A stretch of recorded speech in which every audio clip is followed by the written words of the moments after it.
Please tell me that hiccup isn't spelled with one C and two U's. No U's. Oh, it's HSCP. Just should have figured out a way to get a U in there, in my opinion. You're listening to the Help Me with HIPAA podcast, where HIPAA and humor collide to make learning fun. Your delightful hosts are Donna Grindle and David Sims. Relax, HIPAA help is on the way. This is Brittany Haig from Thomas I Group in Atlanta, Georgia, and you're listening to Help Me with HIPAA podcast. Welcome to episode... See, I got all this technology and I don't even have a drum roll yet. What? How do you not have a drum roll on that like board that you have? I know. Let's see. Welcome to episode 300 of the Help Me with HIPAA podcast. So for those of you who might not know what you clicked on and what in the crap's going on, we just hit a milestone, episode 300. Yes, we are Sparta. We all. So let's see, 6 years almost. So May is. Yeah, let's see. Yeah, coming up in a couple of weeks or so. 6 year mark. Jeez Louise, putting up with you for 6 years, tough. Really. I got witnesses that I have a harder job to put up with you. I don't know, because I'm the only one that's showing the age. So I think I'm taking a harder hit than you are. That's on you, boo. That's on you. It's a hard life. It is a hard life. And so today we got a very special episode for you. We have not one, but two guests on the show at the same time. Yes, 4 people. Yeah. That will be talking today. So you want to tell them? You want to tell them, Donna? Yeah, because I'm real excited about sharing this because I think we had such a great conversation. I've mentioned before that I was a couple of times on the CyberWire Caveat podcast. They talk about cybersecurity policy and all those kind of cool things. And Dave and Ben are awesome. And I said, hey, we've got a special thing I want to do for our 300th episode. Mm-hmm. And they were like, sign us up. So we did a group chat, if you will, and discussed where we see things going and what's going on. And it's really cool. And so go to thehipaabootcamp.com to sign up for the HIPAA Bootcamp. We got to get that plug in, but I'm ready to roll and let's play the conversation with the guys. All right. You flew through that one. I'm telling you, man, I want to get to the serious stuff. Yeah, you go from Ben and Dave into the HIPAA Bootcamp. I'm like, wait a minute. That was a quick switch. Look, checking all the boxes. All right. So again, thanks for joining us for our 300th episode. And make sure you go leave us a review. We appreciate those. It helps us get the word out. And without further ado, what was that? 5 stars. We need 5 stars. Okay. 5 stars. So for the listeners only, you don't see the video unless you're on our YouTube channel. Just hold her hand up and like, what? What are you doing? What are you telling me? Leave a 5-star review. We have some people who don't understand that you can leave a 5-star review and a great comment as well. There you go. So we're picking on whoever that is. You know who you are. Left us a fantastic written review and gave us 4 stars. There you go. David's never going to get over it, just so you know. I'm not. I wake up in the middle of the night, Row. Yeah, just break out in sweats and all that over this. Let's play the guys. Let's get into it. Thanks again, and we'll catch you next week with another episode. But listen to this interview because it is fantastic or fantabulous. So in today's podcast, I want to welcome Dave Bittner and Ben Yellen from the CyberWire Caveat podcast. And I'll let you guys introduce yourselves. I know Donna gets to talk to you often, and apparently I'm just not good enough to be on the show. So no, you're not.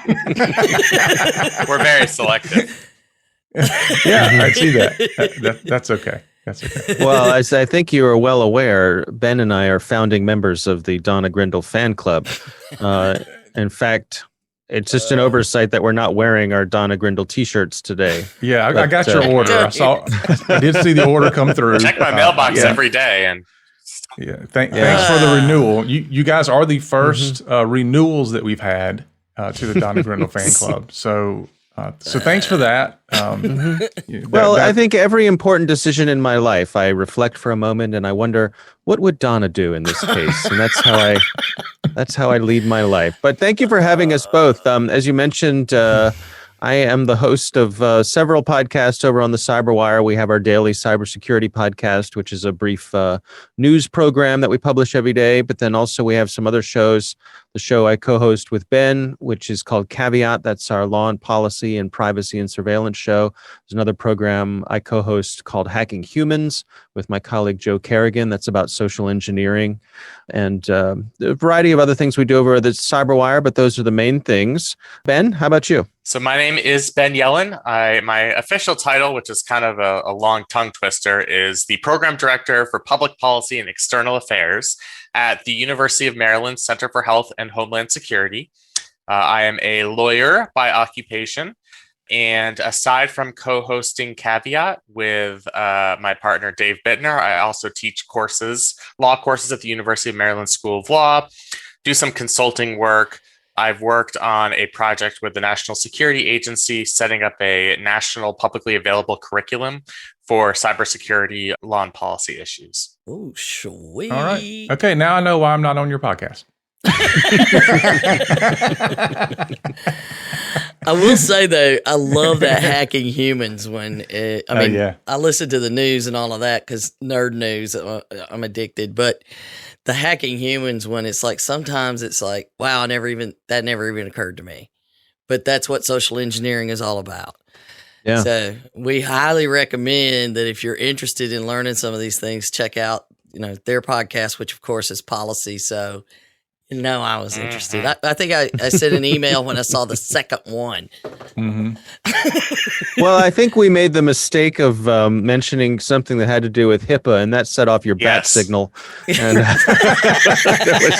there was no saying no to having you on our show. So, and it was and it's turned out great. It's been a real pleasure to have you share your experience. Yeah, I think her comment to me was, "They need me." You speak the truth. She was right. Absolutely. And I did appreciate on the last episode where Ben said, "No, lawyers don't like reading HIPAA either," and most of them do not. No, but for some reason I'm all in it. But I really, as we get to see more, and like we discussed on the last time I was on with you guys, all of the things that are changing in HIPAA alone is overwhelming to us, but I know the bigger picture's there, and we haven't had time, frankly, between all of the, running our own business, doing the podcast, being on the task group, all of these things, really keeping up with any kind of where we are going. So this is our 300th episode. Still surprised about that. But how things have changed since 2015 when we started this, and where are we going to be? Where do you guys see with you're interviewing, tell them about the different kinds of folks you guys have on and all this different experience that you're seeing, and then y'all roll with it. Well, we do have a variety of guests on the Caveat podcast, and of course, I get to talk to all sorts of cybersecurity folks over on our CyberWire podcast. So it's an interesting cross section of people that we get to talk to and hear from. In terms of where we're going, I think the two things that stand out to me are ransomware and privacy. And we can dig into those individually. Before we do, why don't I check in with Ben here? Ben, what's on your radar? Yeah, I mean, I'll take it from the privacy perspective. I think we're starting to see efforts at the state level to legislate data privacy for the first time in a really meaningful way in the United States. So after we had GDPR in Europe, we've now had the California Consumer Protection Act, which just went into effect at the beginning of last year. Virginia just passed a similar law, has some differences, not quite as strong. So we're starting to see how private industry is adopting to this patchwork of data privacy regulations, and whether we're actually going to see action at the federal level which I'm not a gambling man, but I would never bet on, you always bet on federal inertia if you have to bet on anything at the federal level. So that's really what I'm interested in the next few years is, are we going to actually get statutory protections for data privacy in this country in a meaningful way? Well, I would just want to get your thoughts on, when you look at, okay, just Virginia and California. Okay, they're the same but different. And now I'm a large company and I've got to do both of those plus the smaller ones in New York and Texas has got stuff going Illinois, on. All of these different ones. Yeah. And so where do you think the tipping point could be on this pressure to build that? To me, I don't see the federal thing happening on its own. I only see the pressure from nationwide companies having to manage all of this. And I know you're on the side of lawyers having more jobs. It's a jobs program for lawyers. I'm on the side of me making more money, basically. Yeah. Aren't we all? I mean, not just you. But do you see that? I mean, how can it not start to, at some point, be a tipping point between these companies that are functioning nationwide? And data is, everything. So it's going to impact us. I think so. I mean, I think it's become a major compliance problem for big companies because they need to have institutional expertise in 50 separate state legal regimes. Now, for the bigger companies, that's something that's practical. They have large legal departments. They have very smart, staff counsel that can do this work for them. For some of the smaller organizations and smaller companies, that's going to start to become exceedingly difficult. It's easy now, relatively, because it's still a relatively small number of states that have really robust privacy protections, and still only California where you have to worry about a private right of action. So, somebody suing you. But yeah, I mean, we could reach this critical mass of states, maybe, I don't know what the exact number is. It's kind of like herd immunity where everybody talks about it, but you don't know exactly what the threshold is. But yeah, I mean, I think we're going to get to the point where whether it's 10 states, whether it's 15 states, where the industry steps back and says, we can't do this from a compliance perspective. It's making our lives too difficult. We don't necessarily care what the federal government does, but it has to step in. And, I think the federal government in the long term will be responsive to those needs. I don't see it happening until we reach that inflection point. But as I was talking about with Dave, actually this morning, just because the feds, just if the feds stepped in, it wouldn't necessarily mean more robust data protection. They'd be occupying an area of the law. They would decide to take authority on an issue, data privacy protection, and that could potentially preempt some of the stronger laws at the state level. And then you could kind of get this arms race where states really try and test their mettle in the court system, saying how robust can we make our own protections and still not be preempted by federal law. But again, as you say, we haven't reached that threshold yet, but that's something that I think is 5 to 10 years into the future. All right. So on our 600th episode, we're going to bring you back and we're going to say, well, your crystal ball. Well, they solved that in HIPAA by saying if the state law is more stringent, it takes priority.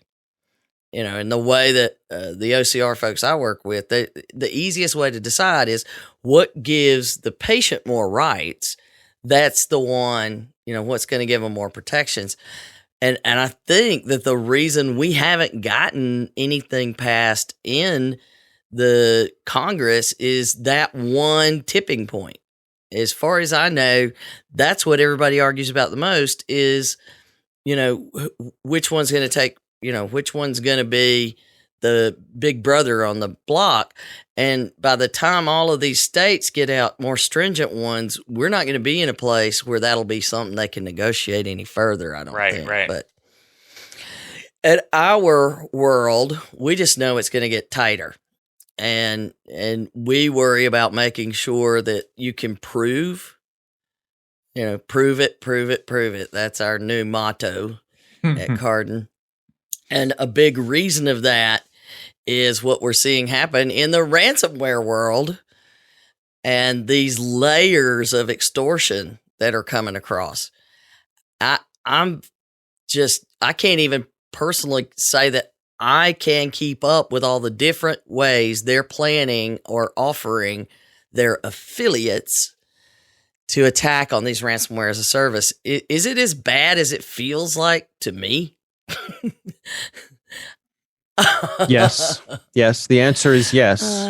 And and in some ways it may be even worse because we don't have reporting requirements, right? Yes. So if you're a small, a general practitioner or something like that, you get hit with some ransomware, you're not required to report that. So maybe you close the office for a week. We mentioned at the outset that, there are some doctors have chosen to shut down altogether, but, most people aren't going to do that.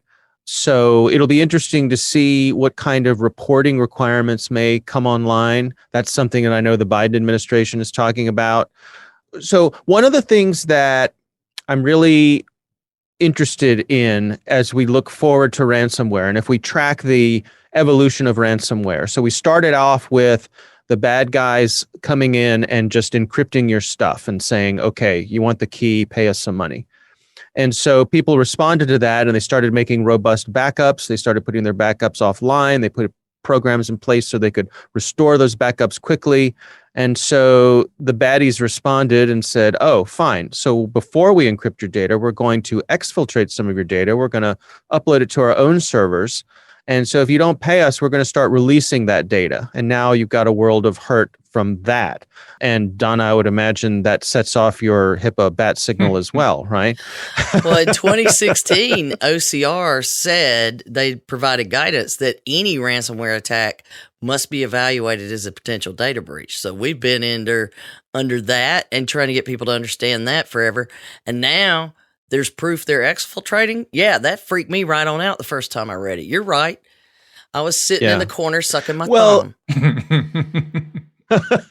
So let me float this specter for the group. Here's one that's been talked about, but so far we haven't seen. What if the bad guys come in and they don't necessarily encrypt the data, they don't necessarily take the data elsewhere, they just start changing the data. Just start editing it so that the data is no longer reliable, and when we start talking about medical data, now we're talking about potential loss of life. So to me, that's an untapped area where I hear security folks talking about their concerns for data being changed. And, if you want the log of changes, if you want us to change it back, pay us some money. So I wonder if that may be in our future. They may not have to go there. It may be easy enough to do the things they're doing right now, but that's one that worries me a little bit. We're supposed to protect confidentiality, which most people worry about, but also integrity and availability. And that has me like the most terrified. Now, there are plenty of logs built into a lot of the healthcare systems, but not a big area. Is of great concern is medical devices. Particularly, you can just watch the TV and see all the devices that are in these rooms today monitoring folks. So you're absolutely right. It is by far the most terrifying thing. But even considering one of the points on even industrial control systems, we're seeing more. Well, hello, water plant. And a kid from Kansas? Mm-hmm. What the? But anyway, imagine how freezing cold it is in a surgery bay. And now we've got control of the heat and we turn it up to 100 degrees. And that's now held for ransom. I think that it's going to continue to be more scary. And I don't know if you guys, David runs a managed security firm. So he's the guy that we're all going to go, what, David, why didn't you stop him? and the sheer level of the threats, and with everybody working from home now and all these changes, we have a much wider threat vector. You know, they're coming at you from 10 ways. Is when you're talking to these cybersecurity folks and they're starting to worry about these things, are they seeing new ways that we can prevent this besides the ones we know, which is managing the human and hardening our normal protections? Yeah. Well, David, I would love to get your take on this as someone who's actually out there doing it. I mean, what I see is a real emphasis on threat hunting, which is, rather than waiting for an alarm to go off, some detection that something has already happened, to have folks, and you either have your own in-house folks or you hire folks to come in to be actively looking around within your network to see what may already be in there lurking to try to head off that problem before it happens. I mean, David, what's your take on this? You're in day to day, how does this rise to your level of concern? I think that as the technology goes, we have a lot of the technology to either prevent or identify a lot of these things that are happening. But when you start getting into the smaller and medium-sized businesses, and I'm not just talking about healthcare, but just businesses in general, they don't want to invest in those things. They don't see value there. And so we don't have a very good track record of just getting them to do what's already out there and available for them to do to prevent these things from happening. And so that's the biggest challenge is getting them to even take this stuff seriously, because most people run around with the it won't happen to me syndrome.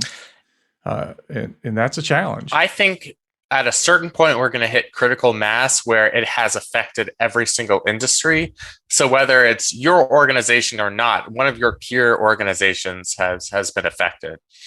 So for me, I mean, living in the Baltimore region, Baltimore City faced a ransomware attack in 2019, cost the city about $18 million. I think the alleged ransom demand was something like $90,000. So, if you believe that, which you shouldn't, then Baltimore City perhaps made the wrong decision. So, that crippled the city. Water bills didn't go out. They couldn't record real estate transactions. Then I decided to move to Baltimore County, more suburban county. When I got here, the Baltimore County Public School District was the victim of a ransomware attack. And they were all virtual and had to suspend virtual instruction for 2 weeks. So, if it starts to reach the spheres of everyday lives of people who don't know anything about cybersecurity or ransomware, then I think we'll finally start to be addressing this at more of a macro policy level. And maybe correct me if I'm wrong, Dave, I think we're closer to that point than maybe we'd like to acknowledge. I think so. And I think another issue here is the whole notion of third-party risk, which is really been brought to the fore thanks to the SolarWinds breach. But I think what we may see, and I don't know if you're seeing this already, David, is that a lot of these even small to medium-sized companies who are suppliers to other companies are seeing their customers come back to them and say, okay, I need you to prove to me what prevention you have in place before we can continue doing business or start our business relationship. I want to see what you have in place because I'm putting the trust of my critical business information in your hands. It's no longer just there's a lot less sort of hand waving and trust us kind of thing. It's okay, fine, I trust you, but prove it. Unfortunately, we're not yet seeing that. Don and I talked years ago about how before you start seeing a lot of people take the initiative to do this, it's either going to have to be the customers or patients that push businesses to do this, or it's going to have to be people that are doing business with those other businesses. Like you said, on the vendor side. From a healthcare perspective, you're supposed to have already been vetting your vendors and documenting that and asking those due diligence questions. But as Donna could tell you, it doesn't happen more often than it does. And it's an educational program that's why we're on episode 300. And we're not going anywhere anytime soon, because just the educational piece of letting people know what they should be doing. And oftentimes they don't know what they don't know. And so that's a huge part of what we're out there doing all day. Well, and particularly we talk about all the time because I've been vetting vendors for years, and I've sat through so many phone calls of people yelling at me that this is ridiculous. You shouldn't be doing it. And I'm like, if you haven't been doing it yet, you're going to be. Mm-hmm. And now we have the CMMC thing coming out for the military where you have to prove not only you have one, but the maturity model. And so in a lot of ways, there is a question on, do we somehow get to a PCI model where the industries are handling it instead of the feds? And that just gets to data security, not just privacy, because these things it impacts businesses in a great way. But understanding, and this is the key that we're going to have to get over. We still don't have this nailed down in healthcare, but this is just for your point of reference, particularly you, Ben. David, when we talk about business associate agreements that are supposed to be the bare minimum of the requirements that you document clearly and sign the contract, what do many vendors call that? Paperwork? Yeah, a lot of people just sign it. They don't even read it. Of course they don't read know it. what's in it. Yeah. And I've had checkbox regulatory. And I've had debates, let's say. I've had debates with some fairly sizable security organizations that are vendors and getting them to understand what's in their own contract and how some of the things need to be modified to be more realistic. I've had some people that have changed it, and I've had others that, after talking to their team of 5 lawyers, they're like, no, we're not changing this. I had one, and you can find it in our podcast library, but part of their business associate agreement said, we will notify you of every single ping and security incident that happens in our organization.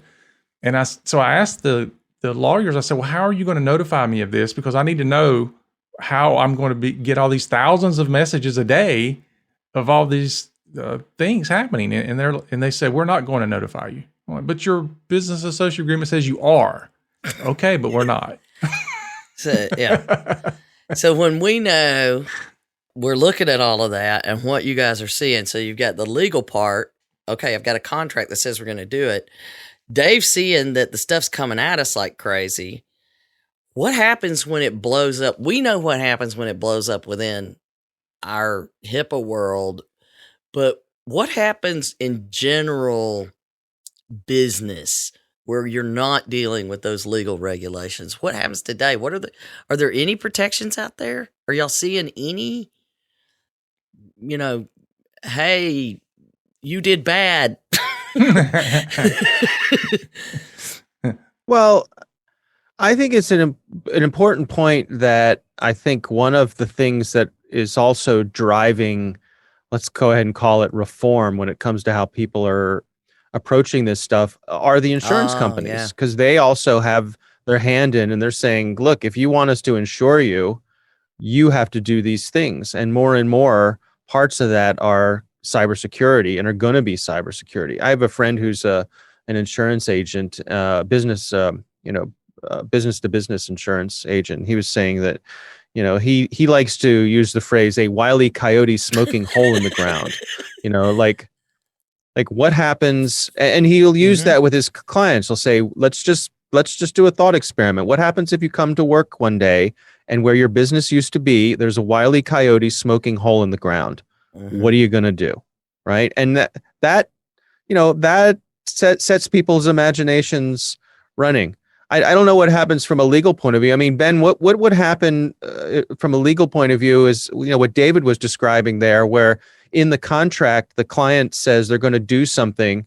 They outright say they're not going to. Something bad happens that could have been headed off had they done the thing that they legally agreed to do but are not doing.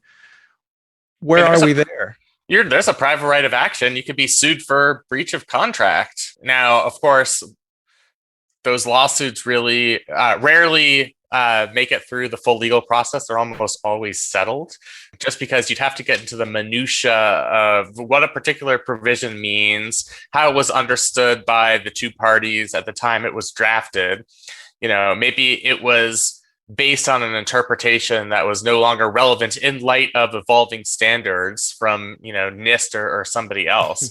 But yeah, I mean, that's something that can permeate in the world of contract law for sure. Another thing I can see happening over the next several years is little by little, in terms of accountability and having an impact, some of the recommendations of the Solarium Commission might be adopted on kind of an ad hoc basis at both the regulatory level and at the legislative level. One thing Dave and I talked about on our podcast is this idea for a rating system. So for a given organization, like they do at restaurants in New York City, based on your cyber hygiene practices, you get a letter grade that determines the level of risk that you're subjecting to your users.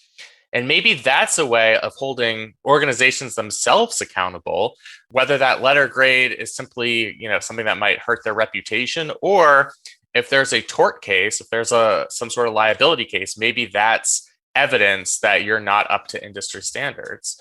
And there's a bunch of proposed provisions like that in the Solarium Commission that might try to, address that problem you were talking about, Donna, where what does happen? Who is held accountable when crisis strikes? Well, in healthcare, it's pretty straightforward. The covered entity is ultimately held accountable, and if they've put proper protections in place, and that's why, frankly, we're really excited about the recognized security practices option that rolled out, where we can use NIST cybersecurity framework or the HHS 405D cybersecurity task force HICAP requirements, so that those guidelines. Please tell me that hiccup isn't spelled with one C and two U's. No U's. Oh, it's HICP. Oh, interesting. Should have figured out a way to get a U in there, in my opinion. Yeah. Yeah, we got it. We always have to come up with something.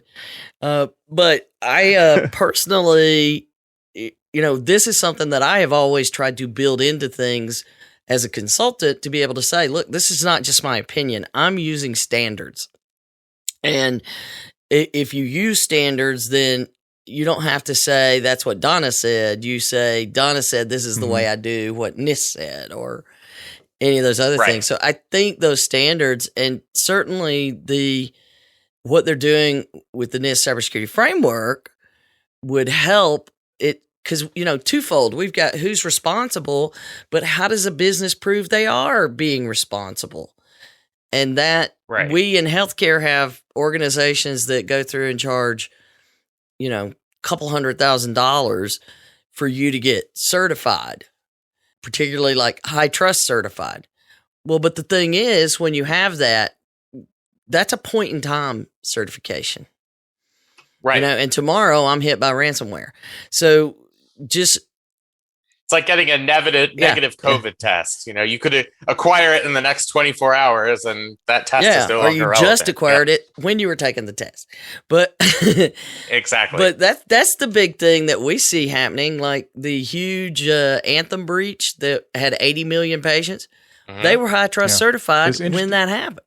It's interesting that you brought that up, Ben, because Don and I actually talked about this in a meeting she and I had not long ago, where it kind of goes back to your comment, Dave, about the insurance, is that we know that we need to prove these things when there's a problem, when there's an investigation. But how do we get proactive in proving it to our customers and proving it to our patients, and obviously proving it to insurance, but proving that we're doing these things proactively and beyond a problem or in front of a problem. And I think that's going to be the next step, but it's going to take something. And Don and I have talked about doing something within what we do to kind of come out with that, as you mentioned, Ben, that grading scale to say, you're doing X, Y, and Z, so you get an A or a level 1 or whatever it happens to be. But something where a customer or a patient can walk in and say, okay, I see that you're taking this seriously. Because the only time we ever hear people take it seriously is when there's a breach. Because everybody says, we take it seriously. We take your privacy seriously. Yep. Yep. It's kind of like your... Yes, it's like your phone call. We've all gotten a letter for an hour. Mm-hmm. Yep.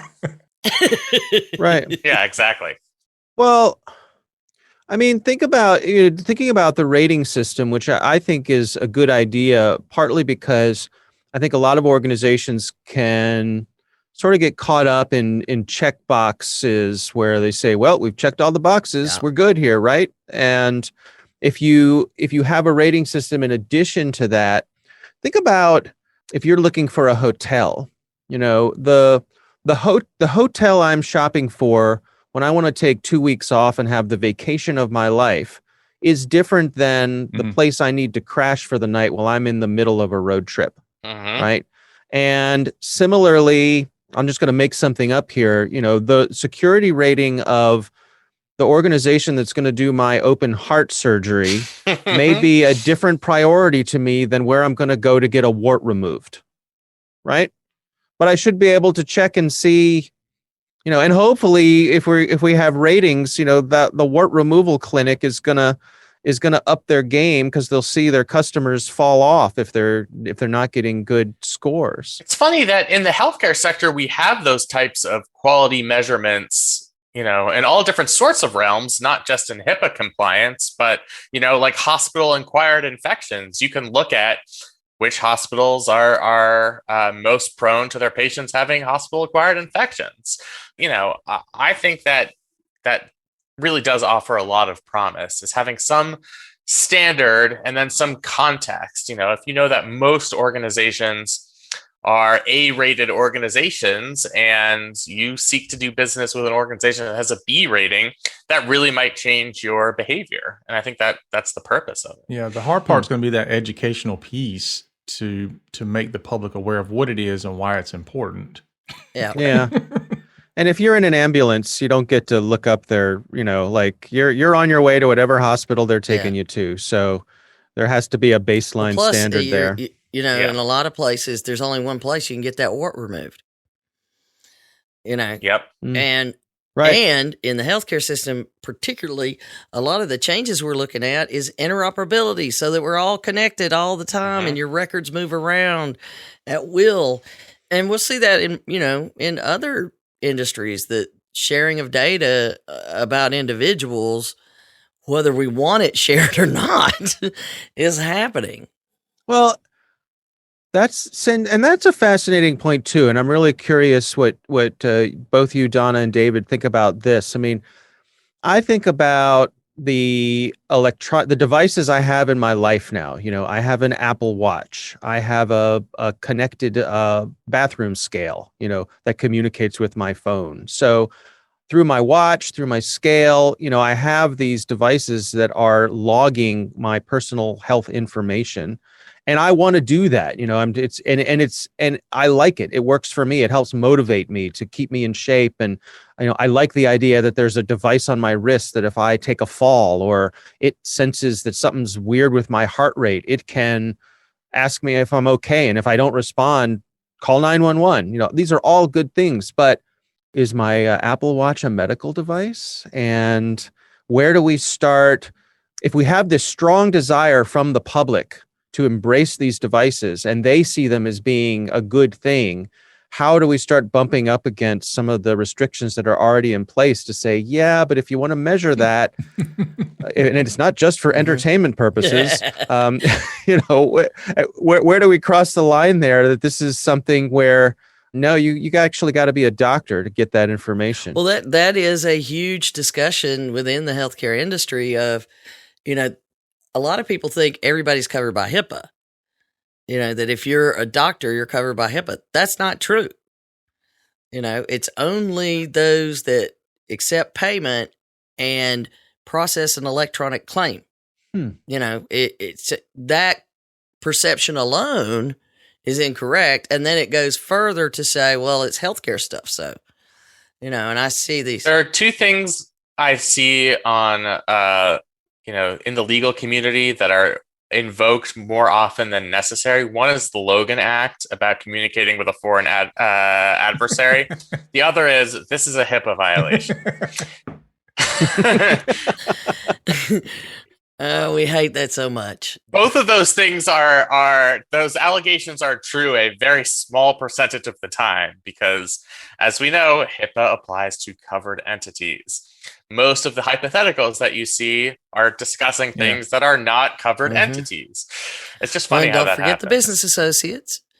And, only one side can, if there's a disclosure, there's only one side that was supposed to not disclose. Yeah, just within the business associate and covered entities, there's a lot of impermissible uses and disclosures across organizations where they do share some data, but they shouldn't be looking at other data.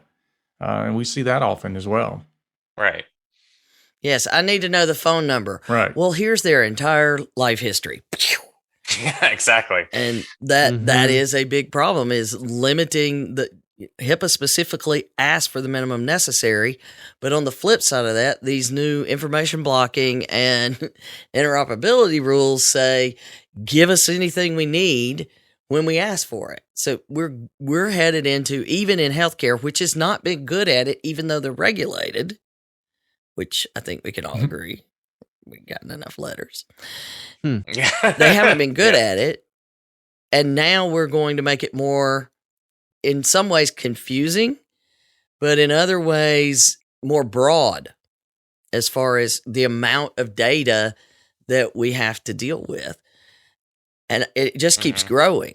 So what I'm wondering about is, well, and I don't know, Dave, we focus on the ransomware and a lot of the things, if you look at phishing, social engineering, that's the way a lot of ransomware, the ransomware itself isn't launched that way anymore. It's the back door that lets them in, or the theft of the emails so that they can do more backdoors. And, those are two of the 5 threats that the 405D program identified. And any business that worried about these 5 threats, not just healthcare, they would be better off. So it's those 2: loss or theft of data, device, insider issues, and connected devices. So we're not doing a good job stopping them with the ransomware. But the FBI and folks, they're trying to shut down the gangs, which will slow them down. I don't know that it'll stop them, but it'll slow them down. Are these other vectors going to become less of a problem, or are they going to start shifting over there for a little while and back? I mean, do we see, particularly connected devices, just like you talked about, the watch is now a vector into the network. So how are you seeing other cybersecurity folks that you're talking to looking for, that threat hunting is right now? What do I see? But what do they see them doing next? Anybody? Well, I think there's a big focus on behavioral analysis. In other words, this doctor works these hours from this location doing these things. If all of a sudden we see that doctor doing different things at different times from different locations, the system can first flag that, then maybe shut it down depending on what it sees. So we can start to root out some of the anomalies that way. In terms of the connected devices, I think, similarly, if you had a connected device, an infusion pump, let's say, and it's talking to the network of the hospital, and all of a sudden it starts asking questions or reporting things in a way that's outside of the normal range of what it would do. Or tripling the dose of the medication. Right. It could, if we could check that and shut it down, then there are security benefits there. I mean, one of the things that scares me from, and this particularly comes from the ICS world, the SCADA devices, the folks who are controlling the electrical power plants and water and that sort of thing, is how do you know your sensors are actually telling you the truth, right? I have a sensor out there that's measuring the amount of water flowing through a pipe, and it's sending me data on that. So what if part of what the bad guys do is they go and they take over that sensor and they modify the data that sensor is sending you while they increase or decrease the amount of water flowing through that pipe? And now extend that to it's a cybernetic device and it's in somebody's body. It's a pacemaker. It's a pacemaker. Yeah. That's Right. what really keeps me up at night, frankly. Yeah. So the system, the hospital system says, hey, everything's fine. This person's pulse rate is fine. Their oxygen level is fine. No problem. In the meantime, what's really going on in their body is off the charts, but they've taken over the sensing devices. And how do we know what we're being told is actually You accurate? are absolutely correct. And we have no idea.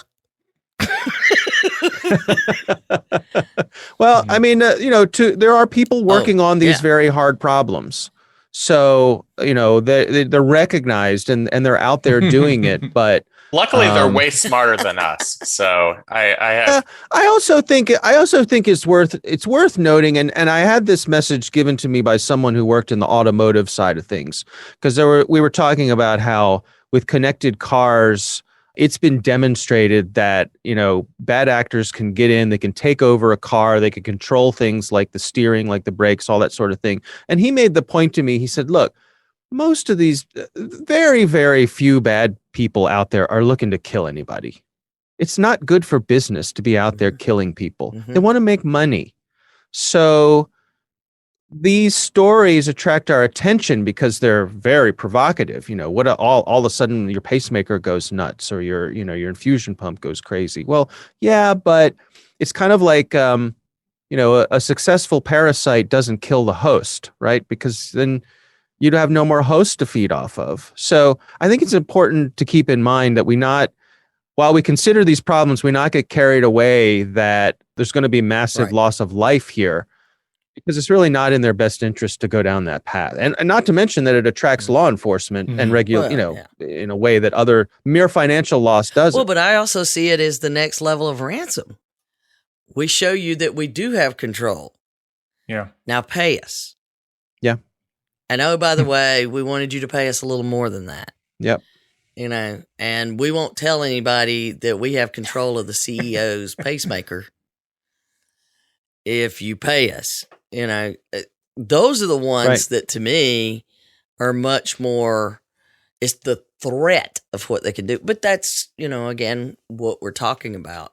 And the more, you're right, the behavioral analytics is absolutely one of the areas that we really, the monitoring to say, why is this person accessing a patient record?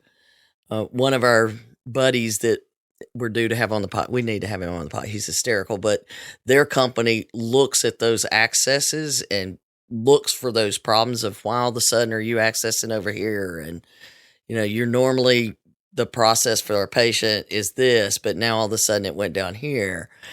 And we can do those, and it'd be really impossible to have the processing power to do it in real time. At least not without, like military grade equipment, maybe. But it's our big concern is small and medium business. That's the market we work in. And all of these really cool things that we talked about, we're still getting some of them thinking, I got an antivirus, I'm good. Oh yeah. Or just getting them to consider risks.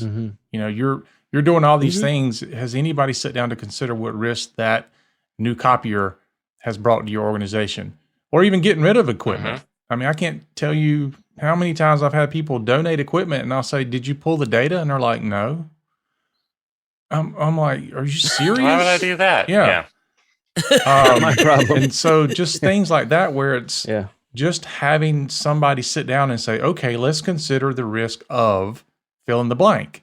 Just doing that simple exercise is something that's very difficult to even get people to do today. And that's what I'm saying is, even though we have a lot of technology and training and all these things that can help solve these issues or at least minimize them, that we still have just a problem with the basics, the very basic stuff. And people think what they did 5 years ago is still relevant, and it's not. Well, it's never worth it financially until it happens. So most organizations, the Baltimore city government is not going to think it's worth it for them to, hire cybersecurity consultants until after Yeah. the ransomware attack when they've lost $18 million. Well, we've even heard people say, Yeah.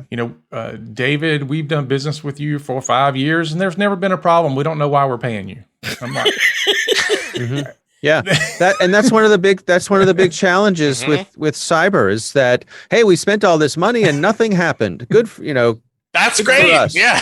there's always money to clean up the mess, but I think part of that is that we've seen as the cybersecurity side has become more professionalized, is that people are better at telling that story of going to the people who hire them and say, look, here's all the things we blocked this month. Here are all the interesting things that happened on your network.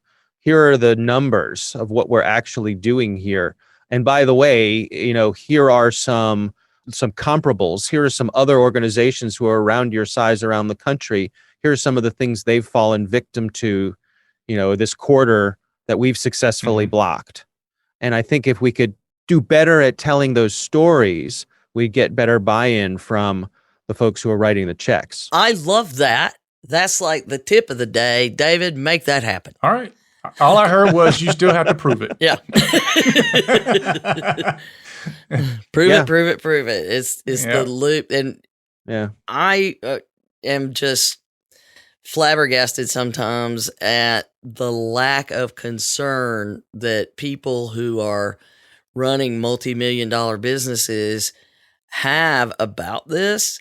And then we sit down and do just a simple presentation, maybe 6 slides. And I discuss these kinds of things of telling the story. And all of a sudden they're like, holy crap. This could really happen to us. But I think it's, folks like you guys, and we're certainly doing our part to educate and finding a way to educate consumers because they're part of the problem. I don't care about my stuff. It's been breached a dozen times already. What do I have to hide? It's all out there. Yeah. Yeah. I'm not interesting. So, any way that we can find to be creative and educate folks, I think is really a huge piece, because I listened to a panel at the recent HIPAA Summit of folks that were discussing, some CISOs about ideas of how do we make, and one of them just nailed it and said, look, if everybody had better cyber hygiene, the problems would be dramatically reduced. So it's kind of like wearing a mask and washing your hands with the computer. And we saw how well that went. The statistics are crystal clear that if you use multi-factor authentication, that is probably the single most important thing you can do to keep people out of your systems. Yes, sometimes it slows things down. Sometimes it can be a pain. It's annoying. Yeah. It can be, but they're getting much better. They're getting easier. But when you look at the data, the people who track this, Google did a report on this, that if someone is using multi-factor authentication, I think they were tracking Gmail, it keeps them out. It really works. The success rate falls to almost zero if you're successfully implementing it. So it can be a pain, but it's worth it. It is totally worth it. We have the 3 rules, Donna's 3 rules of security. Rule number 1, security is not convenient. If it were, you wouldn't have house keys and pins for your bank and all this other stuff. Rule number 2, security is not optional. Can't do that anymore. But rule number 3 is it shouldn't prevent you from effectively doing your job. And in healthcare, that is a huge barrier. And actually, one of the groups we talk about often on the podcast, we love these guys. We use their tools. They're actually up in the Baltimore area. It's Untethered Labs. They run a tool called Gatekeeper. And we keep telling people there are ways that are affordable ways to be able to get that multi-factor authentication done and stop playing the game. Don't do the SMS, though. I saw an article where somebody paid $16 and took over somebody's SMS, recently. So yes, multi-factor, but not with an SMS, not with your text message for those who are like SMS. Yeah, but and there's still bank accounts that do that. I know, I hate it. It's like, you're gonna send me a text, seriously? But I think that in our discussion today, my fellas, I would like to summarize by saying it's an absolute mess. We know that it's not going to get better anytime soon. We know that legislation is going to fly around for another 3 or 4 years before anything settles down to some sort of standard. And we know that education and cyber hygiene are the best way to protect ourselves in the long run. Is that their tips for the day? I would agree with all that. It was getting very dark until your last tip, which leaves us with a place of hope. Well, I was trying to have a little upswing. Yeah, but I like that. And the other piece is, I think that you made a fantastic point there, Dave, that businesses have to do better in being able to prove that they are doing these things, even just to other businesses as well as consumers. You know, as Dave said, that has to happen. And as David pointed out, it's going to be the businesses and the consumers that push it. And I really see that that's the biggest areas is prove it and cyber hygiene, and just accept it's a way of life. It's a factor now. Yeah. It's a 2-factor requirement.